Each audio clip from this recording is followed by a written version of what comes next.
Hi, I want to chat about this book. This is like one of my first book videos, not so much a rant, but I am literally halfway through Once Upon a Time, The Captivating Life of Carolyn Bessette Kennedy. And I need to vent to some girly pops who are also interested in media culture in the 1990s. And as a 90s kid, I distinctly remember my first exposure to how ruthless, how mean-spirited and jealous the media was to women during the entire Monica Lewinsky, Bill Clinton scandal of the 90s. I can remember going to my elementary school. I lived in Midtown Memphis, so my school was not that far away from my home. But by the time that my family drove me from our house to the school, which is 7 minutes, I am hearing the most salacious details and rumors and gossip about Monica Lewinsky. And it was at that young part of my life in the 90s where I'm like, you know what? I don't think the media and entertainment, I don't think that they like women. And one of the first things that I noticed when I read Once Upon a Time about Carolyn Bessette Kennedy is the author mentioned in her author's note that the backlash against feminism in the 1990s is the historical and cultural context in which I now perceive Carolyn's story. And listen, Elizabeth Beller, who is the author of this book, you did a fantastic job, because much like other women on this app that are in their chic, elegant, classy era, a lot of us do look to Miss Carolyn Bessette Kennedy for style inspo. But what I found interesting as I'm reading through these pages, and I'm also looking at the photographs, of her early life, and I'm seeing her own style evolve from something of bohemian, carefree, I live in the East Village in New York City and I'm in nightlife, to when she was dating Mr. John JFK Jr., and her style becomes more polished and it becomes more Americana classic, so to speak, which is what a lot of, the chic girlies on this app like to refer to. It's clear that those of us that admire Carolyn Bessette Kennedy, we literally don't know much about her life. And I feel like if you want a style icon, maybe your style icon is either fictional, Tony Child's. I love Tony Child's style on Girlfriends. She was the girlfriend that I related the most to because I was very career driven as a younger woman back then. But whether it's fictional, whether it's real, and especially for real people that you find yourself wanting to emulate their style, I do think it's important for you to learn about their life. So I have been doing a deep dive into Miss Carolyn Bessette Kennedy's life. I also have the CPK coffee table book, which I'll put here. I checked it out from my local library, and I love learning about her style through the lens of fashion, which I know sounds so broad to say, but Carolyn Bessette Kennedy, her style and her timeless, elegance and chicness, it was something that she quite literally didn't cultivate. Even though she worked for Calvin Klein here in New York City, and she definitely had many personal interactions with the designer himself, in the New York City office off Broadway, she still had her own style. And she quite essentially in this book, there are several instances where she's walking into the Calvin Klein office and people are like, oh, what is she wearing? And then they started wearing whatever she was wearing.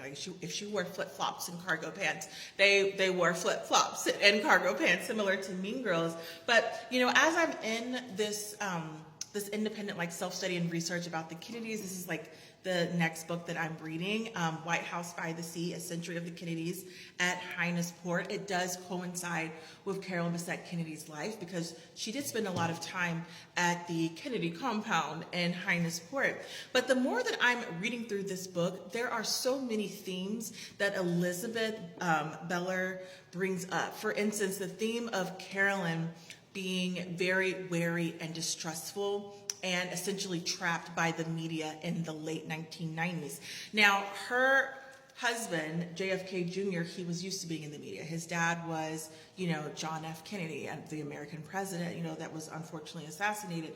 So he was used to being in the spotlight. He knew how to deal with the press. He knew how to charm. He knew how to, as he said, give them a little, and then walk away. But Carolyn was not raised in the media. And when I'm reading this book, I can't help but to feel a little bit of anger, just a little bit, at JFK Jr., because it's like you chase this woman, you chase this vivacious, vibrant woman to be your wife, but you're not effectively shielding her or preparing her for what it's going to be as a Kennedy. Do you see what I'm saying? Because there's so many times Elizabeth Beller says in this novel, from the time that she was with JFK dating to, their untimely demise when they were, flying to a JFK Jr.'s cousin's wedding where they ultimately passed away.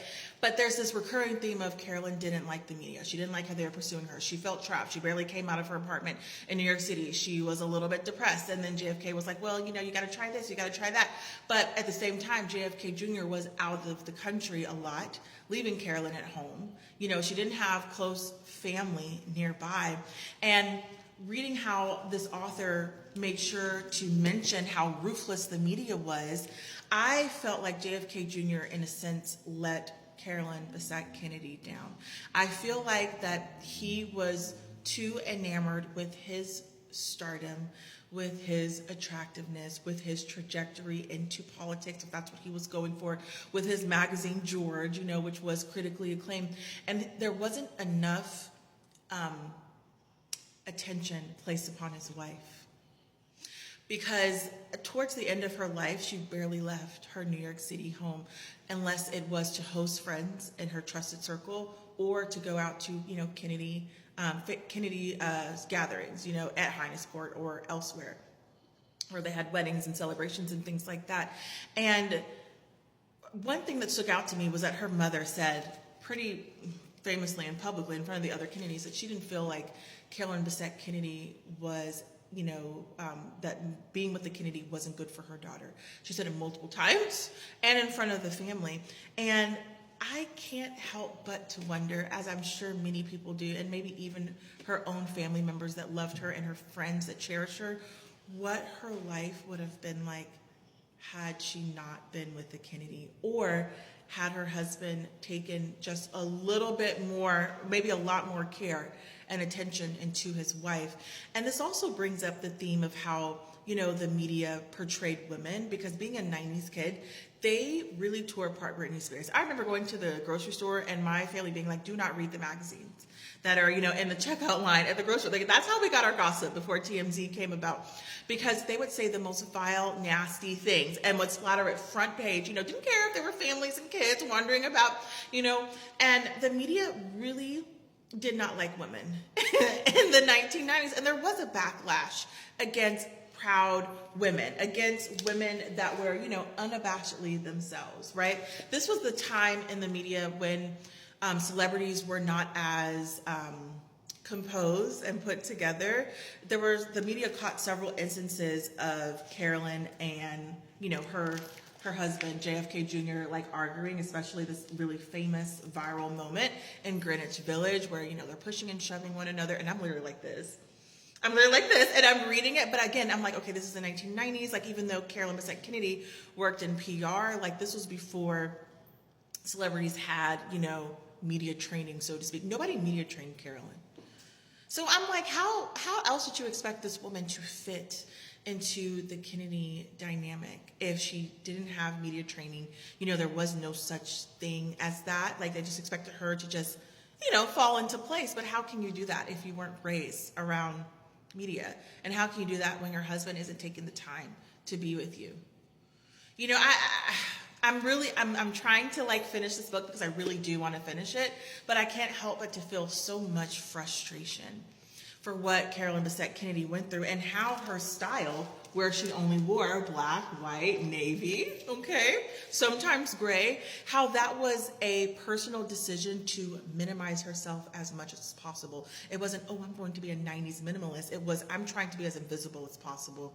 And I really don't want my clothes or anything else to speak for me, right? Because she was under such a spotlight. But let me know what you think of this.